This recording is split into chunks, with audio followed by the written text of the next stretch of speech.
Hi, I'm Karin Slaughter. I just published my new book, The Last Widow. The new book is The Last Widow, and it has Will and Sara, and it's hard to talk about without giving too much away about the plot, but I will say that it's very pacey and moves very quickly. And the challenge for me was to put Sara in an unusual situation. You know, the thing I like about this book the most is that there's sort of a switch on the usual stuff because Sara is doing some really bad things, and she's vulnerable in a way that she has never been vulnerable before. And to me that was a real challenge to write and to show that different side of her. And I think that the reason that side is coming out is because of Will. I do, yeah, with Will and Sara I absolutely have at least 2 more books that I'm sure about, and as I write the next one I'm sure I'll get more ideas. That's generally how it works.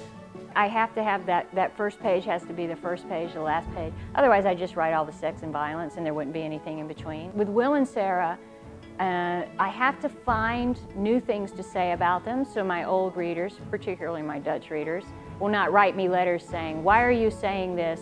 We already know this about them. You don't have to keep saying this."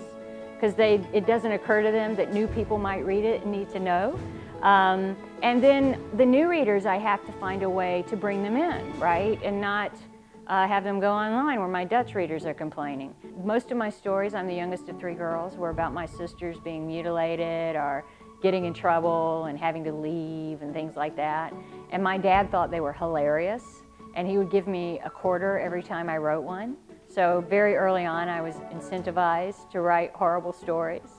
And so when I wrote my first novel, I thought, I'm going to write a book I want to read about women I know who are complicated, who are flawed. You know, I just wanted it to be as realistic as possible, but also talk about it, crime in a realistic way and violence against women in a realistic way. You know, in the subway system, there's a 3rd rail that you're not supposed to touch because it's the electric one. That's called the 3rd rail in crime writing, is you don't hurt an animal. I mean, you could crucify a woman, gang rape, whatever, but don't hurt a dog or a cat. And that, I'm totally fine with that rule. Okay, you're never going to kill an animal? No. Sara's greyhounds are 300 years old. They're never going to die. I hope that they're very happy with this new Will and Sara book, and if they're not, to please lie. Yeah, my Dutch readers, very free with their opinions.